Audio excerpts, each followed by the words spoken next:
All these systems, the Phoenix, the Nemesis X object, the Dark Satellite, Mayan long count, all these different ancient and modern calendars, even the Anno Domini system, they show that all this structure. And the more we analyze this structure, we see coding. I mean, I don't know. I've never seen a DNA strand, but I hear from people who claim to know that DNA is structured in palindromes. And I hear from other geneticists, they've published whole books talking about DNA is widely misunderstood. It's pure coding, and it's very sophisticated coding. Okay, well, one thing I know is that if something is coded, then a coder is required.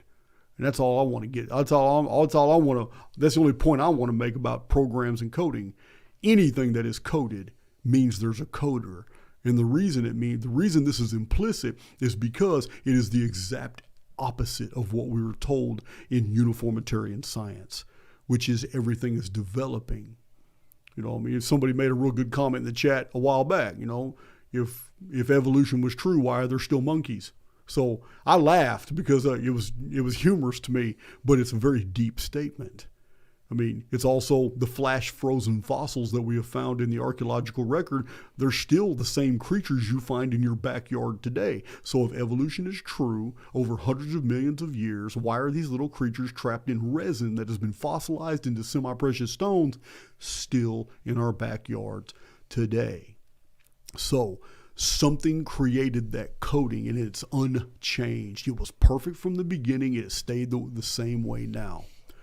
So with the golden mean, pi and phi, to me, we have these calendars that are amazing, but they dictate what's going to happen at certain times. Meaning, the 137 years between the 138-year events, though that little time period, the Phoenix phenomenon is not going to occur in its full force.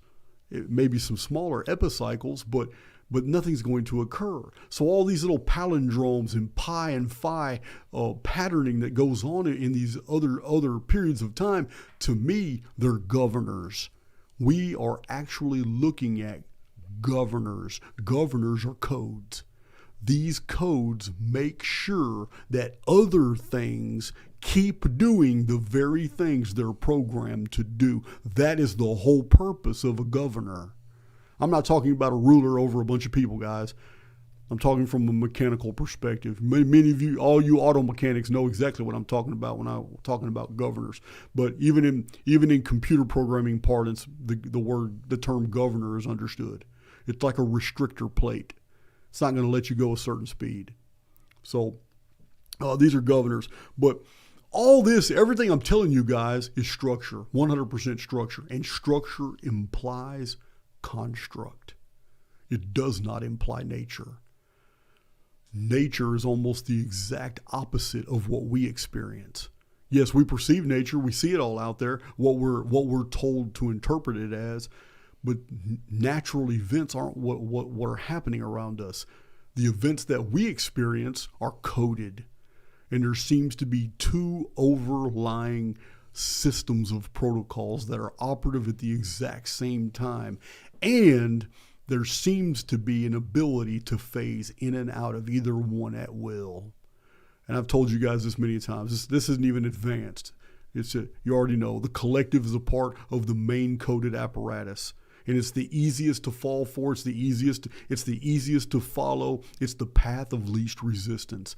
But then there are other subroutines, a whole nother patterned holography that you can enjoy, but it takes a little effort, but it's worth it, because that's when you begin to interface with the co-creative dynamic of the simulacrum, and you're able to build your own world and the worlds of others that you come in contact with. Yes, this is the personal, this is the highly individualized soul taking back the reins of its own existence.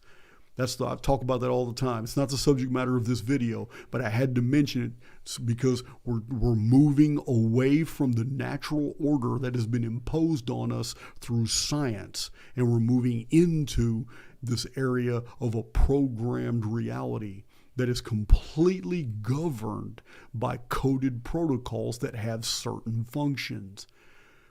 Once we begin to understand that the events around us are unfolding according to computerized programming templates, then things begin to make sense.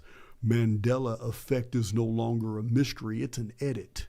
Synchronicities are no longer the anomaly, they're the norm. Coincidence is nothing but the recognition of previously unknown laws that are operative in our lives. Everything becomes the opposite of what we expected it to be. We don't live in a real mathematical construct. We live in an anti-arithmetic. This isn't Jason telling you of this. I have read books on physics by greater minds than I that have already postulated many of the things I'm telling you now. I'm just putting them into terms that are more comprehensible. But there are great minds out there who already conclude that we're living in a false mathematical construct, and they even use the term anti-arithmetic. Now, I'm going to go into a little detail here to make you understand some things about our reality from a scientific perspective that actually shows us what these men are talking about. One of them is the existence of the fractal.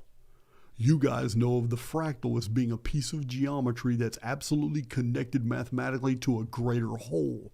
It is a fraction of geometry that measures perfectly within itself, but in a higher order of dimension to a whole. And fractals are easy to understand, especially when you see them visually. It's a piece of geometry, but it infers the existence of the rest of that geometry somewhere. It's just not in perceivable reality. And this is the beauty of the fractal, because the fractal implies it is whole, but in our perception it is not. This means that from the anti-arithmetic perspective, we perfectly, on the inside of an artificial mathematics, we see the fractal only from the anti-arithmetic perspective, meaning the rest of that geometrical pattern exists on the other side. This is what collapse discontinuities are.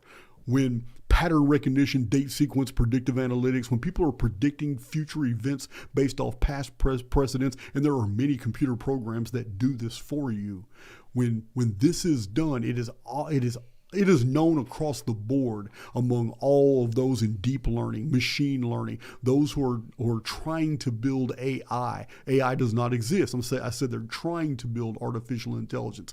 But the greatest minds in the computer fields of deep learning and machine learning will tell you artificial intelligence X is not even attainable by our science today. It's all marketing bullshit. AI art is very sophisticated. It's not artificial intelligence, though. Yeah, I can direct you guys to some great minds that will break it down. Even on YouTube, there's videos about artificial intelligence X is a fantasy. It does not exist in our reality, and it may not ever exist, and there's reasons for this.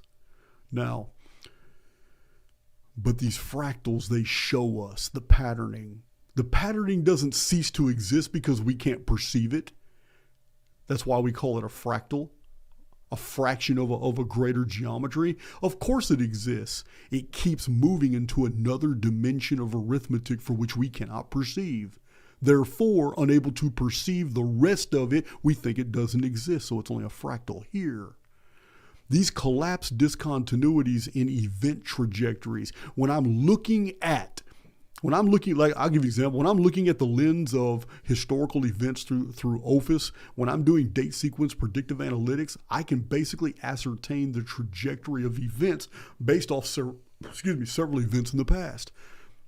But there are these amazing and absolutely unpredictable collapse discontinuities. It is when a geometry collapses, or a trajectory like 1.618 or 3.1416. When they collapse, it's inexplicable. It's like, damn, I got this right.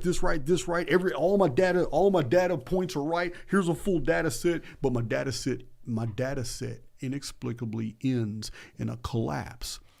And then I move on to other things. I don't understand why I can't see beyond the now from that perspective. And then when I'm doing other things and I'm measuring and 2 or 3 weeks go by, all of a sudden, that same trajectory of events is fulfilled somewhere else. exactly the way I thought it would happen. But it was a collapse discontinuity. It totally dropped off my radar mathematically. It's gone. Then later on, it reappears, and I'm watching in wonder in my paperwork. Here it is right here. It's because it did not cease to exist, and it did not stop. I live in an anti-arithmetic, and my whole central nervous system, all my perceptive apparatus is only from within an artificial mathematical construct. However, that trajectory of events, that geometry continued on the other side. In the real mathematical reality, it continued to move.